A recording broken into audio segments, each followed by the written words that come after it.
This is Can I Laugh on Your Shoulder?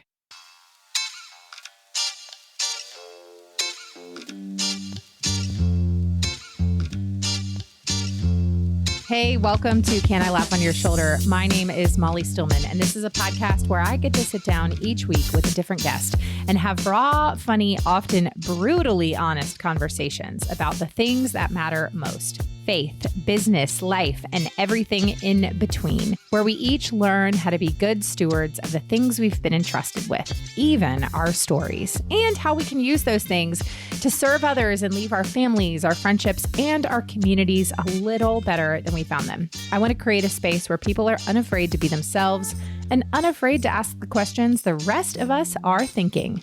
My goal is to make you laugh, cry, and laugh till you cry. My guest this week is the hilarious and amazing Elizabeth Passarella. She's the author of It Was an Ugly Couch Anyway and Good Apple, which was named one of the best books of 2021 by Real Simple Magazine. Her articles and essays have appeared in the New York Times, Wall Street Journal, Vogue, Parents, Martha Stewart Weddings, Real Simple and Southern Living.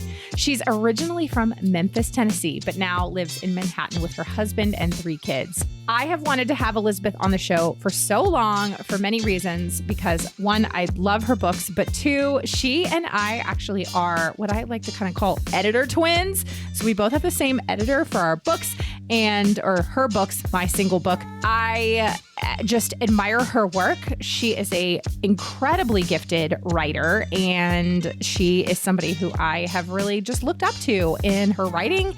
And so I was so excited to have her on the show. She's so funny. She's witty. She is smart, and you're just going to love this conversation. So without further ado, on to my chat with Elizabeth.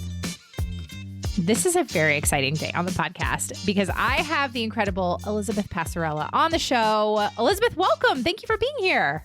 Thank you so much for having me, Molly. I'm so glad to be here. We have a special connection. We are just meeting for the first time. So for the listeners, Elizabeth and I don't go way back. We are new friends as of about 6 minutes ago. But we're editor twins. So we have the same book editor, and I've heard so much about Elizabeth, and I read Good Apple. I just got my copy of her new book. It was an ugly couch anyway. It was an ugly couch anyway.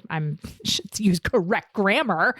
And I'm just so grateful to finally get to meet you. And I just feel like, when you know the same people and you have a relationship with similar people, it's like that, it's the social cred. It just, Yes. Listen, I just hope all those people that we know in common had nice things to say about me. I have no idea. They did. Yes, I assume the fact that you called means that all of our mutual friends have positive things to say about me to you. Yes, it is so nice to meet you through these tiny little Zoom screens. If I could reach through there and hug you, I would. Yes. But yeah, and I have a big connection to North Carolina. I went to the University of North Carolina at Chapel Hill, and you live in Durham, which is not great. It's not great. You should be, slightly in a different zone in Chapel Hill, but that's okay. Yeah. It's okay. We can still be friends. I know. Yeah. Well, we're big Tar Heel fans in this house. My husband went to Carolina. And so, I remember I read this in Good Apple, but you majored in journalism? Journalism. Because I was a journalism major. My husband majored in journalism at Carolina. So I'm just saying. Okay. Well, I'm assuming that your husband is 25 years younger than I am, because I'm old. But there's a possibility. Listen, there's always a possibility that we were there at the same time and just did not know each other. But I'm going to guess not. Yeah. By looking at your dewy skin and all that collagen you have. He's going to be 40. I'm going to guess. So he's probably. We were not there at the same time. I'll just say that. Yeah. But probably not that far. A tiny bit older. You probably had some of the same. We probably did have some of the same professors. Yeah, that is true. I love it. Okay, well, let's do what all my guests do, and then that's have you give us the Elizabeth 101. So who you are, other than the fact that you went to Carolina, what you do, and how you got to where you are today. Sure, I would love to. So I am a writer. I live in Manhattan. I live in New York City. I have been here since 1999. So it's been almost 24 years that I've lived in the city. But I grew up in Memphis, Tennessee. And so I'm a Southerner at heart. I moved to New York after college and to work for magazines and newspapers. And that is what I did for about, I'm still doing it to some extent. But that is what I did for about 20 years. I went to Chapel Hill as a journalism major, moved to New York, immediately fell in love with the city and just kind of knew in a very deep and spiritual way that this is where I was supposed to live and probably where I was supposed to always live. It just took me a while to get there. And I ended up marrying my husband. We met briefly after we both graduated from college. We met in New York, and he is from New York City. He grew up in the city. So I married a New Yorker. And I worked for magazines for years. So I worked for a newspaper at first. I've worked for InStyle and Vogue and Real Simple. And I freelanced for many, many magazines over the years. And just, I guess, about 3 or 4 years ago, I decided to start writing books at the encouragement of my agent, who was also a magazine editor. And Good Apple came out in January of 2021. And then my next book, It Was an Ugly Couch Anyway, just came out in May. They are both humorous essay collections, kind of about my life. I write about parenting and marriage and friendship and jobs. I write a little bit about my faith also. I write a little bit about politics in the first book, not as much politics in the second book, if anybody's worried. But that is what I do. And then I have 3 kids. So they are 13, by the time this podcast comes out, I believe 13, 11, and 5. So I have a girl and then 2 younger boys. It is very busy, and my kids are still in school. I hope all the Southern listeners who are listening, whose children have been out of school now for however many weeks, will just sympathize with the fact that in the Northeast, our children do not get out of school until the end of June. That is the deal. Everyone always thinks it's insane, but yeah, so that is me. Yeah. Well, I loved your first book, Good Apple, and I just thought your writing style was so fun. And it's rare to find books that make me laugh out loud. And there were many times that I laughed out loud. So I just love your writing style. Okay. So I want to hear, obviously I love, one, you title your books very well. I'm a little bit of a title. Well, let me tell you, that's the magazine editor. I feel like in me, people have said your chapter titles are so funny. Your titles are so funny. When you have spent 25 years writing headlines and then decks and everything has to be a pun and everything has to be catchy and SEO driven and all those wonderful things, you get really good at writing little pithy chapter titles. Yeah. Well, they're fantastic. And I loved it so much. So I obviously you talk a lot about in your first book about growing up in the South and then moving to New York and what that was kind of like. What was the thing that led you to want to move to New York right out of college? Well, at first I really didn't want to move to New York, which is funny. When I was applying to colleges, my dad, who was born and raised in Memphis, he was a native Memphian. When he was going to college, he went to the University of Michigan. And he went sight unseen. Of course, this was also in the mid 1950s. And so he was a real big proponent of kind of reaching, going someplace different, going to a different part of the country. He encouraged me to apply to colleges in the Northeast. And I flat out pretty much refused. I didn't want to move north. I really loved the South. I wanted to go to a big Southern state school. And I did. But I always had it in my head that I didn't think I wanted to move to New York. And then when I was in college, maybe once in high school, my dad had a cousin, still has a cousin, he is still alive, a first cousin that is really like a brother to my dad, who has lived in New York for most of his adult life. And we came up to visit him. I think once in high school, we came a couple times when I was in college. And I just slowly realized what a really, special, high energy, exciting, fun place New York was. And so by the time I got through college, and again, I was a journalism major, so I really wanted to work in magazines or work for a newspaper. And there just weren't that many places to go if you didn't want to work for a regional newspaper, which I think I would have done eventually. But I just decided, let's try magazines. And at that time, there were very few places you could go. There was Southern Progress Corporation, which was part of Time Inc. at the time. It was based in Birmingham. They owned Southern Living, Coastal Living, Cottage Living was part of that group for a while. So there was Birmingham, and I had interned at Southern Living, so I had worked there during college. And then there was New York. And that was really it. Now there's magazines in a few other places. Obviously, the world has changed. The publishing industry has changed. But at the time, that was sort of it. And so I came up to New York a couple of times and then really just decided, I've been missing out, I think. And then I got an internship at Newsday, which is the local newspaper on Long Island. And I originally turned it down. I said, no, I want to work for a magazine. I want to live in Manhattan. And the man who was in charge of coming to campus to recruit for this internship said, you're really dumb to turn this down. In not so many words. He said it nicer to me, but he just said, you shouldn't turn this down. It's a great opportunity. You will learn so much. And they only take 2 interns and you should do it. And he was right. And I did learn so much about how to write fast, how to report, how to go into situations that were really just, you felt completely out of your depth, and find the right person to interview and put a story together really quickly. It was great. So once I got to New York, I don't think I knew exactly then, oh, this is where I'm going to live forever. I thought maybe, like most people who move to New York, you'd be there for a little while and you go home. But I say this all the time. It was a like cosmic spiritual transformation in me. I just knew in my bones that this was home. And that I think even if I hadn't met my husband and gotten married and stayed, I still think I would be here. And there have definitely been times where I think he would be more willing to move out of New York City than I would have been. And he's from here and his family is here. So, you know, I don't, it's not any part of my own striving or success story, or I've really dug in my heels because it's just what I want, or I wanted to prove something to other people. It is truly, truly, I felt a calling. I just felt a spiritual calling that this is where I was supposed to be, and that this was home. And there was some reason I was supposed to stay and put down roots and raise my family here. So there are times where other people have felt that calling to go elsewhere and they've left New York. Families all the time leave New York. It's a very transient city. We have like lots of friends who have moved away. And every time people will say to me, oh, do you ever feel that way? And I say, no, I don't. Things can get so hard. The pandemic was awful. And I've just never felt the pull to leave. I'm not saying it wouldn't come. Maybe it will come. But yeah, I just think that's a mercy. That's God's mercy. Yeah. That's just a mercy that I have never felt conflicted about it. So yeah, once I got here, it was very, very clear that I was supposed to stay. Oh, I love that. I love that perspective. So I just want to, I want to share this because this is one of the things that some people know about me. And I've certainly, if somebody is listening that has listened to the podcast a long time, will know this story. But I mean, I grew up not in the church. I grew up in Virginia, but I wanted to be on Saturday Night Live. That was my life dream.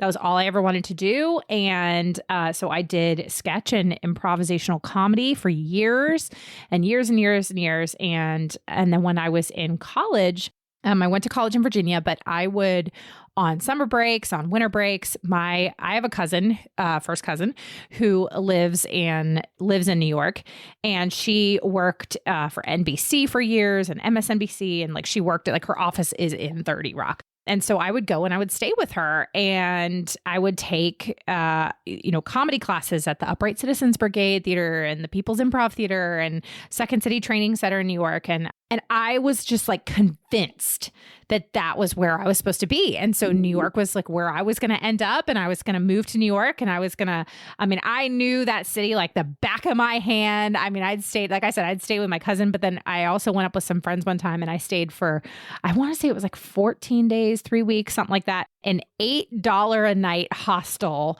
on 110th and Broadway. And when I say that was just a whole. What did you get for $8? It was a bed. Inside of it was like an iron bunk bed, but it was like 8 bunk beds in a room, in this $8 a night hostel. And when I look back and I think, like, how did I not like get murdered or it was, and there was like a shared bathroom. But yeah, I mean, I was broke. If only I had known, if only we had known each other then, Molly. I live on 104th Street. Oh my gosh. I was so close. Yeah. I don't know if only we had known each other.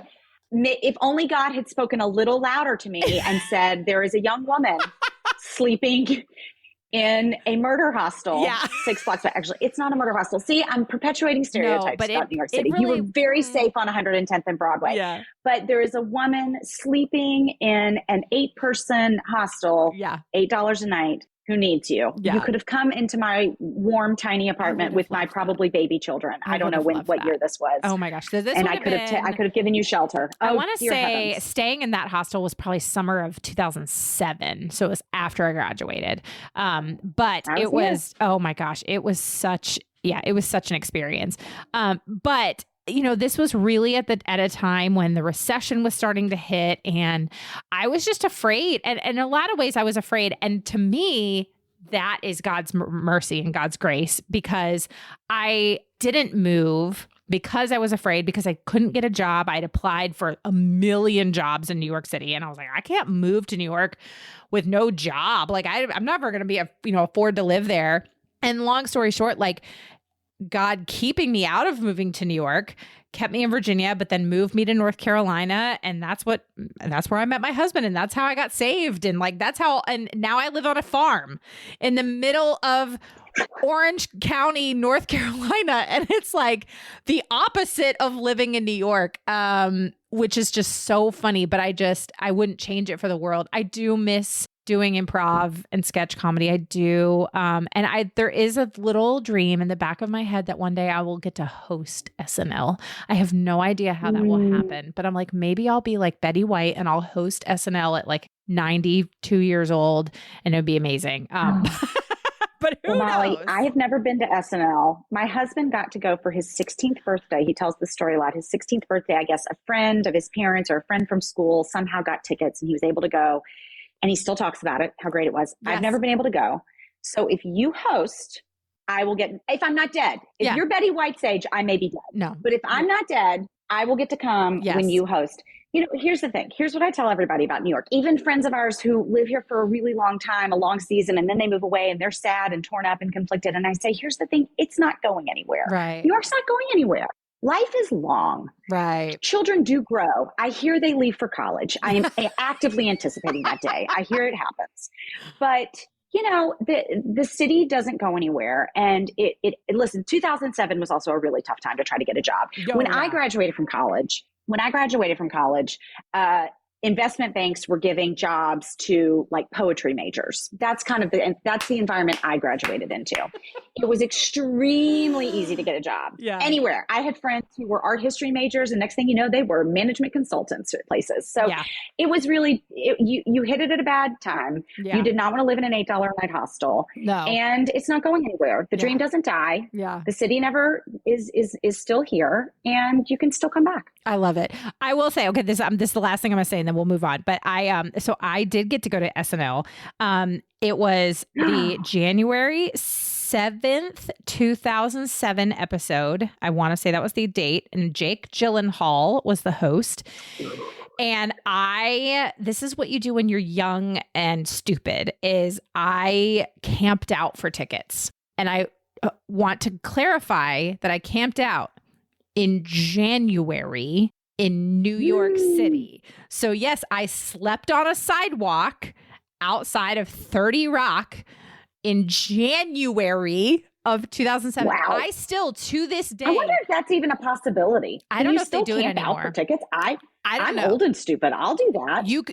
I mean, I don't know if it's still a thing. It was in 2007. It was basically if you didn't get tickets in the lottery, you could camp out for standby tickets. And so I did it. And I still, to this day, what was that, 15 years ago or whatever, I still remember how cold I was. Like it was just a cold that is embedded into every fiber of my being. I think I'm still cold from it.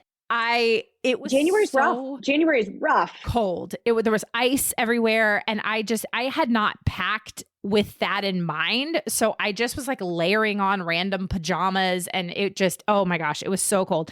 But it was the experience of a lifetime. I will never forget it. I actually got to go to the dress rehearsal, which is longer than the live show, but runs like the live show. And it was just the coolest experience. That was the episode where, if anybody's a big SNL fan, and then like I said, we will move on. It was when Maya Rudolph and Amy Poehler did it was the sketch where they were like the Bronx moms. And they were with like, oh yeah, sweater weather. Like it was that, it's sweater weather. Like those characters with Jake Gyllenhaal. And like, I will never forget it. It was the funnest experience of my life. And that's so good. I love this so much. It was so cool. And I still, to this day, I think about it. So. Well, and one last thing, and then we really can't move on. Yes, it's great. But I also think too, everyone, people come to New York and they have experiences like that, which is amazing and so magical and once in a lifetime. But when you live here, Molly, just so you know, your life probably isn't that much different than living on the farm. My children are still my children. Yeah. We are still grocery schlepping and we are still mopping floors and cleaning toilets, and we don't go to SNL. And No. so, Yeah.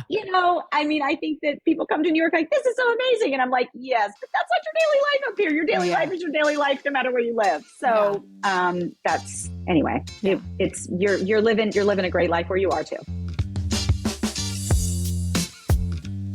Okay, so let's transition a little bit because I want to kind of talk about how you got into book writing and why you decided to kind of, and I know you said that your agent really encouraged you to get into book writing, but where did the ideas for these books kind of birth from? Especially, I always think about, because I'm a writer by nature too, but I mean, and I realize I'm kind of in the fog of the current book writing, but I'm like, how would I ever do this more than once? Like, how do you like have more words? Like, so where did the idea for the books come from, and how did all of that kind of transpire? Well, my mother did say to me, so I just finished a little kind of mini book tour. I went 2 different weeks kind of in some cities around the South and to promoting this latest book. And my mom went with me on every stop. She traveled with me and went to every stop on the book tour, which was so fun. And also at the end of it, she started telling people, well, I think she should be done now. I think she said everything she needs to say about her life.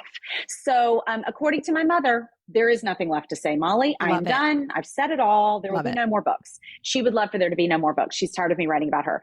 But so Good Apple came. I think every writer, especially if you are, you do it for a living, you're a professional writer. I think everybody in the back of their minds always thinks, oh, I'd like to write a book. I think that's always kind of the sort of goal. If this is what you do, that feels like the ultimate, accomplishment in some way for some reason or another. So I had been in magazines, like I said, for many, many, many years.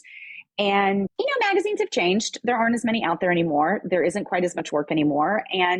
But I had never really had time to write a book, even if I'd wanted to, I never really had the time to write a book. I had young kids. I was working part-time at magazines. I would go in and kind of edit special issues. I would go in and cover maternity leaves. I'd go in part-time to Real Simple for years. I went in 3 days a week at Real Simple and just top edited some sections for them. And it was such a great gig because I worked part-time. I parented part-time, no time. I wish I could parent part-time, but, so I parented, I worked, I had this, great setup, but no real margin for saying, hey, financially, it's going to be great for me to just take off 6 months and write a book proposal. That was not in the cards for us. So I never had that opportunity until my last child was born. He's a little bit of a late caboose. He's about 6 years younger than my middle kid. And so I was older. My husband was older. His job was different than it had been in years past. And I had a little bit more flexibility in financial terms and in my work terms to be able to say, okay, I can take kind of a pause with some of my magazine work and maybe think about writing a book. And around that same time, my agent, who was not my agent yet, but she was the editor-in-chief of Real Simple for many, many years, kind of during its heyday. She was sort of the star of the Real Simple world and the Real Simple universe for many years. And so she knew my writing. I'd written for her a lot. She reached out to me and said, hey, she had left Real Simple years before. She had taken a little hiatus and come back in a new career as a literary agent. And so she reached out to me and just said, would you be interested in writing a book? I'm looking for writers. I'm starting new and want a roster of people. And she knew my writing and liked my writing and thought I had a book in me. And so we really fleshed out the proposal for Good Apple almost together. Wow. I had ideas about what I wanted to write, but I said, these are the things I'm passionate about. I am not really a fiction writer. I'm definitely a nonfiction writer. I love writing humor. I'm passionate about New York City. I'm passionate about raising kids here and having a family in New York, which I think feels sometimes very strange and peculiar and scary to some people. So I feel like I could write about that in a way that would be interesting. And I said, blah, blah, blah, all about New York. And she said, that's great, Elizabeth. That's great. I would love for you to write about New York. She said, but we need to be able to appeal to a wide audience. We need to be able to appeal to, like all those evangelical Christians in the middle of the country. And I said, oh, I think I can do that. I think I could do that. And so, she knew me well. She didn't really know that much about my background. I mean, I did grow up in the South. I grew up in an enormous evangelical church in Memphis. And so when she got her head around that aspect, she said, well, you need to write about that. You need to write about your faith. You need to write about this fish out of water aspect of being in New York City, but being a Christian, being a Southerner, but being in New York, being a person who goes back to the South, but is loves New York and has kind of become this sort of liberal Upper West Sider, but also has held on to your faith. She's like, that's what makes this interesting. And so she pushed me to put more of my faith in this book, which I probably wouldn't have done otherwise, I think. And so that is how Good Apple came about. And, I did not know how it was going to be received by publishers. I really didn't. This was pre-pandemic. We were still meeting with people in person. My agent, Kristen, and I always laugh. It felt like sorority rush, where we got to go around, running around to different locations and sort of meeting people and having the small talk and giving our pitch and putting on our sparkling. We're both oversharers. We're both very talkative. And so it's like putting on our sparkly presentation. It felt very much like sorority rush in college all over again. But we had the best time. And it just felt like there were just lots of green lights. God made it very clear that you're doing what I want you to be doing. Keep doing it. And that was really nice. That doesn't always happen in life. Yeah. And that certainly has not happened at a lot of times in my career. But in this one, he just kind of kept opening little doors here and there and saying, yep, keep going, keep going. Yeah. Keep doing what I'm telling you to do. And the response was really enthusiastic from publishers, Christian and non-Christian. We got different enthusiastic responses. Christian publishers were excited that I was a little bit of a different kind of voice in the Christian world. Non-Christian publishers were fascinated by me. They were like, so you're this New Yorker who has kind of switched from being this super conservative growing up, and now you're a Democrat and this, that, and the other. So I got a little bit of that from both sides. So yeah, that is how the first book came about. And then the second book, really, it was totally different and so much harder. I think in some sense, I don't love this book more, but I do love it differently because it was more of a struggle. It was a lot more of a struggle to get this book done, for the simple fact that I started writing it when we were still in the pandemic. I was writing it in kind of the winter of 2021, spring of 2021, when in New York especially, we were still hybrid school. My kids were not in school full time. And I also did not have this perfect blueprint of where everything was going. When you sell a nonfiction book proposal, as you know, you outline the whole thing before you even sell it. So you write about 4 or 5 chapters, you outline the rest of them, you know where it's going before you really even start writing the book. Yeah. With the second book, it was just a nice open road with no guideposts and nowhere to go. And so I just started. And at the time, I really thought I had sort of lost my sense of humor. I was not happy. It was a really difficult time in New York. It was a really difficult time in my 4 walls of my apartment with my kids and just the ups and downs and uncertainties of school.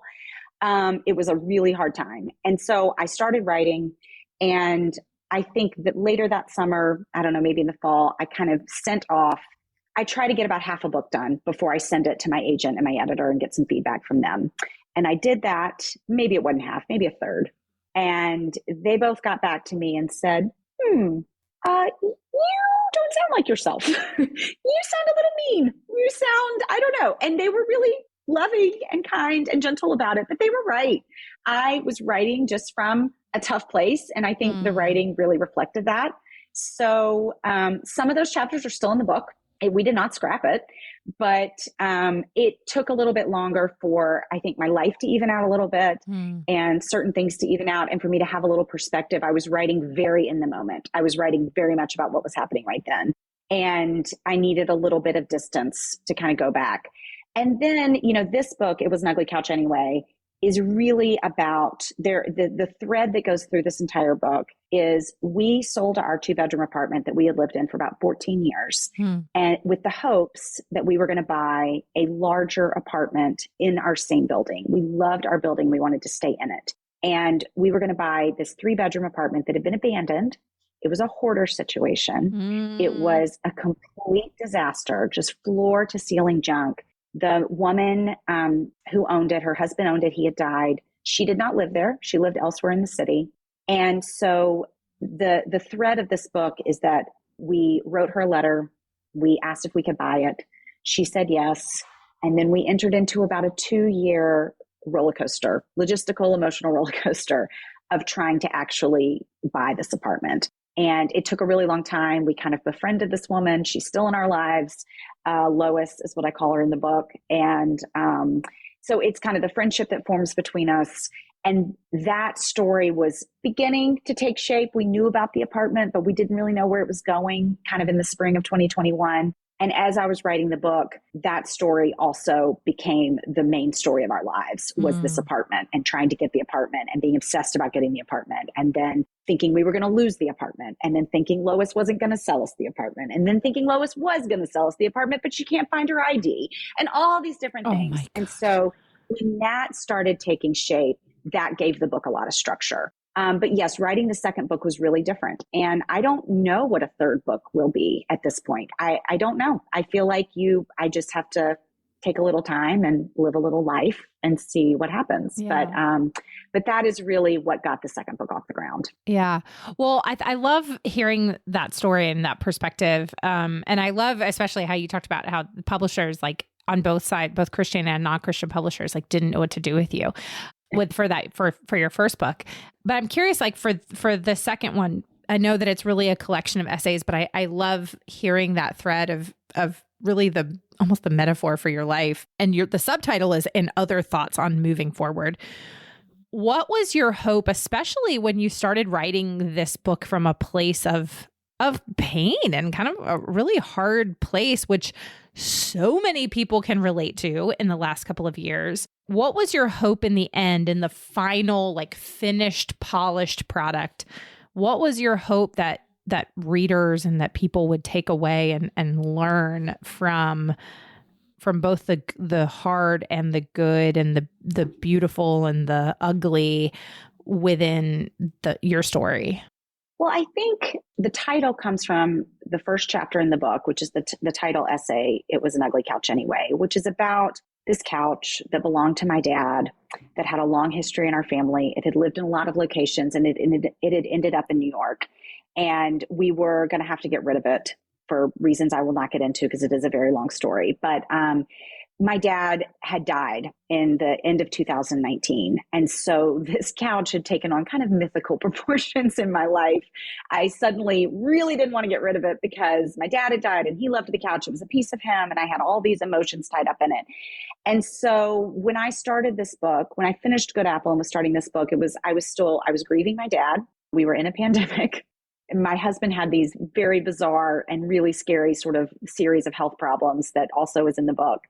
And so, when I talk about moving forward, I feel like, number one, just like you said, the hard and the good and the awful, scary and the beautiful, every story that we go through, if it's a joyful one and it's a happy story, there's always a tinge of sadness somewhere. I wrote an essay once for Southern Living last Christmas, and it was, people responded to it, I feel like, more than anything else I've ever written. But I talked about just how I cry every Christmas morning because something goes wrong, or I'm disappointed, or my kids are disappointed, or something I thought was going to be amazing and magical wasn't. And how I love Christmas Eve because you still have the anticipation and everything hasn't gone to crap yet. And I think that's sort of how life is. The really happy moments always have some sort of sadness in them. And the really sad moments, and I've had a lot of them in the past couple of years, always have some humor in them. And that's what gets me through is a little bit of laughter or a little bit of joy, or just that kind of light peeking through in the cracks, as they say. So I want people to know that it's never all one or the other. Also, I am a very capable person. I am very self-reliant. That's a big family value with my family of origin. We like self-sufficiency. And I love control. That is definitely an idol of mine. And another thing I think I learned is that you just really don't have it. We don't have it. And we say that all the time. So many things are out of our control. And we say that, or God's in control. God is sovereign over our lives. I say that all the time, and I do not practice it. I do not live it out. I try to white knuckle things. I try to hold on to things.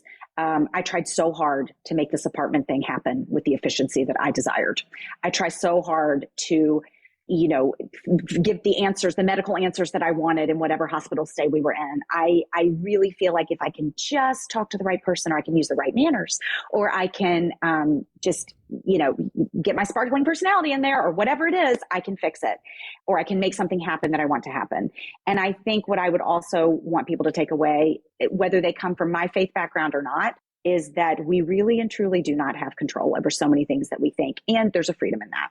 There's a freedom in saying, I can be open-handed about this. This is not ultimately where my happiness lies. This is not ultimately where my identity lies.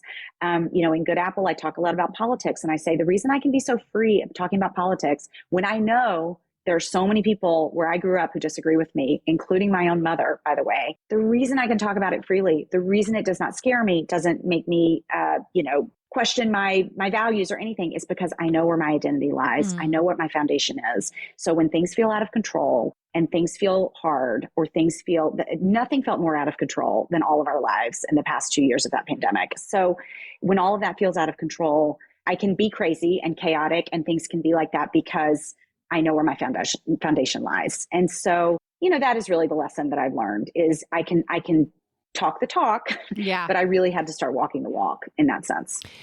So I'm curious how you have, and I know you talk about this some in Good Apple, but even more so, I just would love to hear your perspective on how you have maintained such a strong foundation in your faith when the reality is, I've been in New York. There's not a whole lot of evangelical Christians in New York. And there certainly are, for sure. But what that has been like for you to hold on to your faith in what many would categorize as a city that isn't, and it's not the Bible Belt, and it's not all those things.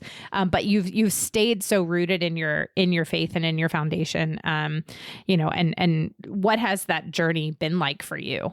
Well, first of all, anybody who grew up in the evangelical tradition is certainly not going around New York City calling themselves evangelical Christians. I'll say that right now. Yeah. That is a taboo now. That's a no-no. Yeah. So we're not using that word anymore, Molly. Listen, whether or not you're going to follow the 4 tenets of evangelicalism or whatever it is, that's a whole nother theological podcast that I'm not qualified to say. But, it's funny. I mean, when I moved to New York in 99, I would say most of the Christians that I knew were probably from the South. They were people that had moved here and had brought their Bible Belt faiths with them. But that is really not the case anymore. I mean, now there are just a lot. There are a lot of churches in New York City. There are a lot, and there are a lot of Christians. And I also think it so often we, as kind of the white evangelical church, discount the fact that there have been Black churches everywhere for so long that are not considered, people don't think about it when they're thinking about the quote unquote evangelical, Christianity. And they have been here in New York City for forever. And so I think that, yes, I think for some, in some ways, it's a misconception that there aren't a lot of Christians in New York. I think there's more than there have been, and there are a lot of thriving churches here. Yeah. But also, talking about the Bible Belt, having grown up there, I mean, it is, for me anyway, this might not be the case for everyone, it is for me an easier place to sort of really drill down and know what my faith means to me, because I don't have to. I could very easily just slip right out of that skin and be whoever else I wanted to be. And I would have lots of friends and a great community and family that accepted me and would not challenge that at all. If I said, I'm giving that up, I'm done with Jesus, there would be a whole city waiting for me with open arms. So if you don't want to be that, if that is not true to you, if you are not willing to fight for it and to really, really believe it, you don't have to. The reason it stays with me is because it's true and I believe it, and because God has held on to me. I'm not always fighting to hold on to God here. He's fighting to hold on to me. He's fighting to hold on to all of us.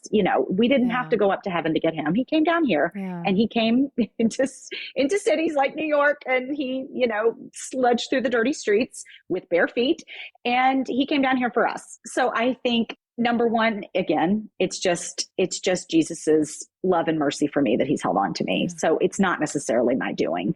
At the same time, I find New York a really beautiful place to practice my faith. I also think as the church kind of wrestles with a lot of current cultural issues, and we talk about, the poor and homeless problems and racial reconciliation and all these things that the church is struggling with and not doing great in a lot of ways, you can't live in New York City and walk outside your door and not be smacked in the face with all of those problems the minute you walk outside your front door, sometimes in your own building, in your own elevator. So it's harder to ignore. I'm not saying that we go out just with glad hands and we're just picking homeless people up off the street and bringing them to church. I mean, we're not doing it great either all the time, but you at least cannot there is no bubble that you can get in New York City to hide from it. So I think in that way, it's constantly challenging me. It's constantly convicting me of my own pride and my own selfishness. Yeah. So I actually think it's a pretty amazing city to be a Christian. Yeah. And we have a great church community. We just do. We have a wonderful church community that we've been a part of for years and years.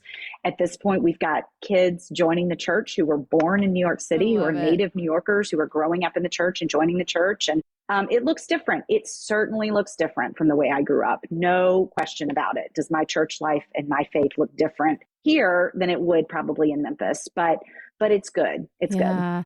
I really appreciate that. And I love hearing that so much because I love when we're able to break down misconceptions and stereotypes or myths or things like that to help be like, no, this is actually, what it looks like day to day. And this isn't the reality that I see.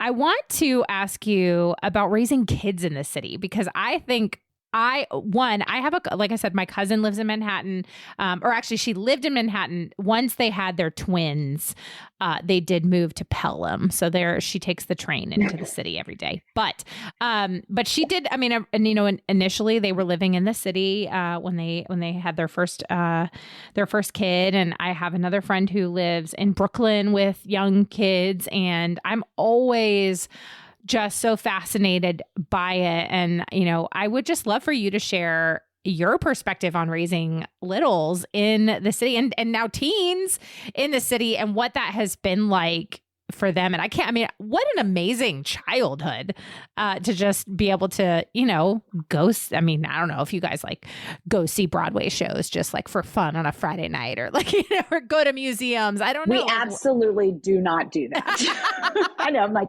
oh, you know how it is. We just head on to Times Square, just go to Broadway shows. Nope, we don't do that. We don't do that. Yeah. In fact, I laugh because I took my kids to the Empire State Building. We had some friends in town because that's when you do it. You do it when your friends are in town and they're visiting. They're like, we'd like to go to the Empire State Building. My kids look at me and they're like, we've never been to the Empire State Building. I'm like, great, let's all go. So sometimes we haven't even done the very basics of tourism in New York City as a family. Well, I have to say, for starters, I don't know anything different. Yeah. I moved here at 22 and I've been here ever since. And I had my kids and I'm raising my kids in New York. And I've never raised children, had babies anywhere else.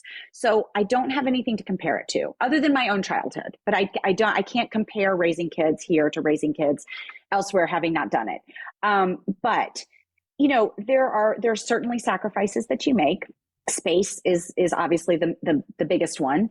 We live in small spaces and children share rooms. Nobody necessarily gets their own room. My 13-year-old currently has her own room, but that's just a recent development. And there is not a place where I can open a door and shove them outside and say goodbye and don't leave the fence or don't leave the fenced-in area or walk to the neighbors or whatever it is. There is none of that. When they are little and they want to go out, I have to go with them. I have to walk them to the playground. I have to walk them to the park.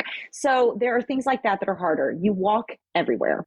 We do have a car. We have a minivan, just like every other mom in America. I drive a Honda Odyssey, you guys. I have a minivan. But, and we park it on the street and we do use it. We go places, we go to soccer tournaments just like everyone else.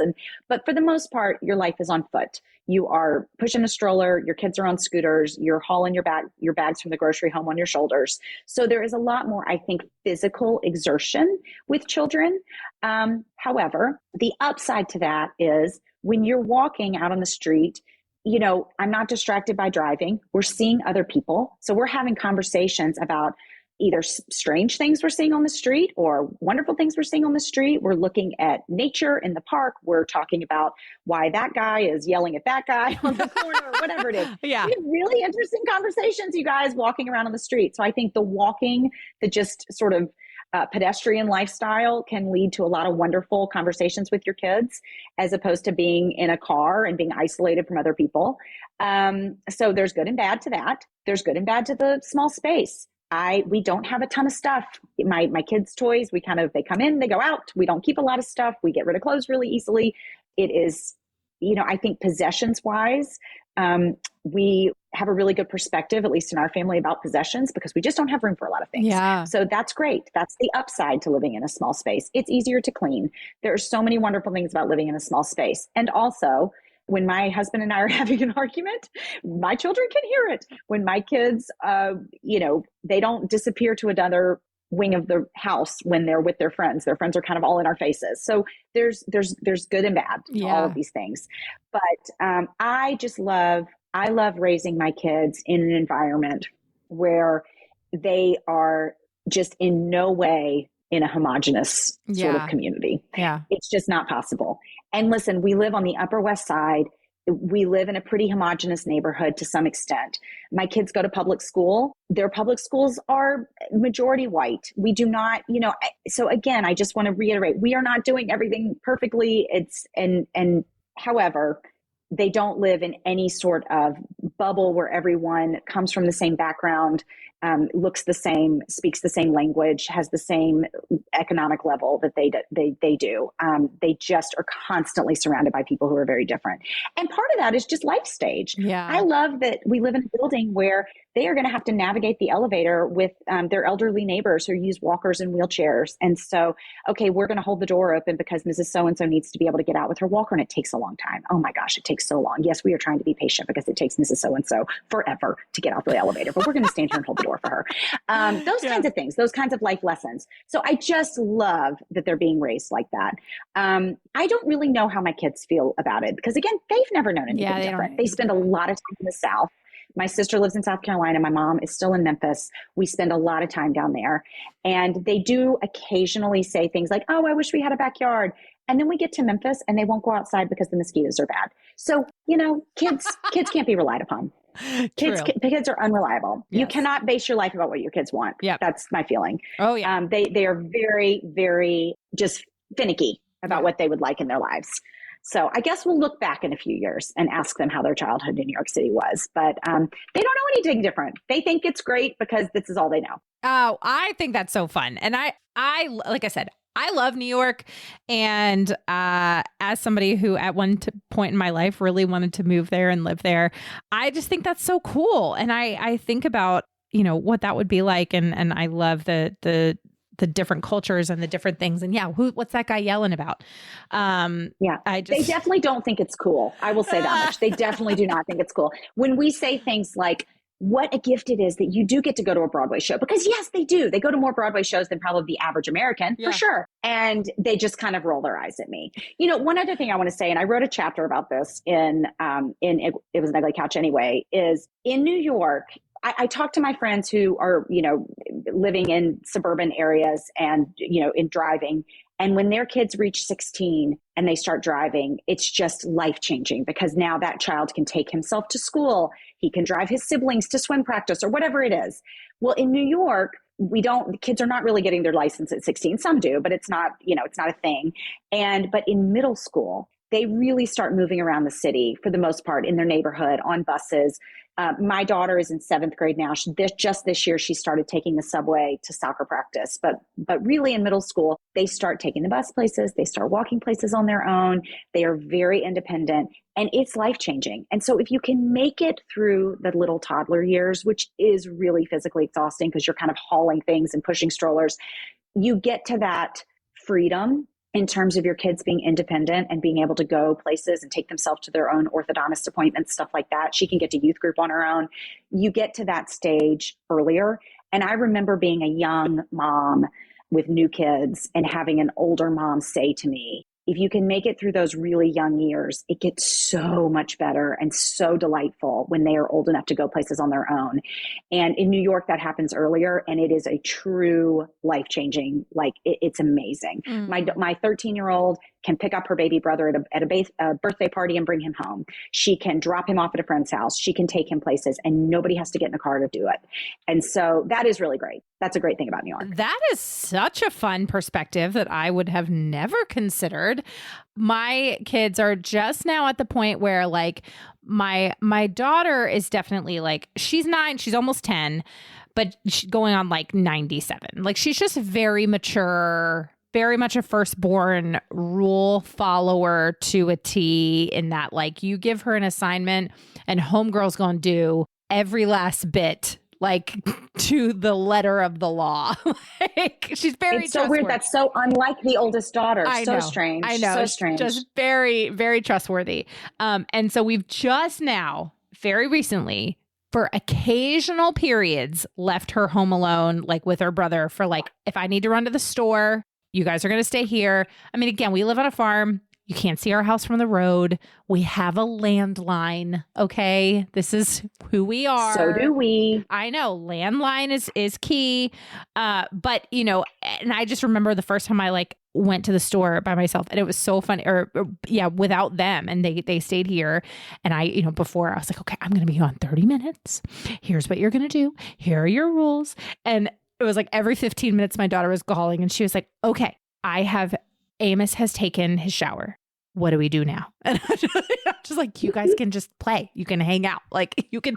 And I remember I said, you can listen to music, whatever music you want within reason, as loud as you want. As loud as you want. You can listen. You could blast music throughout the house. And she was like, I can. And she just thought that was the coolest thing ever, that she could listen to whatever music. But yeah, so I'm getting glimpses of the relationship and how it shifts a little bit as you begin to let the leash out a little bit on your kids and just it. But when you think about it in different environments, like how cool is it to see like, oh, here's this tiny human that I have stewarded and they are making decisions on their own. they're doing things independently. And you know, yet again, like we were talking about control. I mean, it is so good for these kids too. I mean, I think people sometimes look at me like, you let her ride the subway? Yes. First of all, New York City, if anybody is listening, who is also listening to media outlets that are telling them New York City is awash in crime, it's fine. Everything's great up here, you guys. I let my 7th grader ride the subway with a friend to soccer practice and everyone's fine. Everyone's fine. You know, I do think everyone's great, but I also think it's so good for her. The confidence and just the excitement and confidence that she has and self-confidence for a girl, for a 13-year-old. Yes. I mean, give them all we can give them. Yes. So to give her that kind of self-confidence and say, we trust you, you can do this, you are fine. And she believes that and she loves it. And it's so great for her. And she's made a couple of bad decisions here and there about, we told you to go here. You didn't go there. You disobeyed us and we can track your Apple Watch so we know where you are. Yeah. I mean, these are all life lessons. We all had those life lessons when we were that age and we were kind of, you know, supposed to be at so-and-so's house and we were at so-and-so's house. So I think it's so good for them. It's so good for them.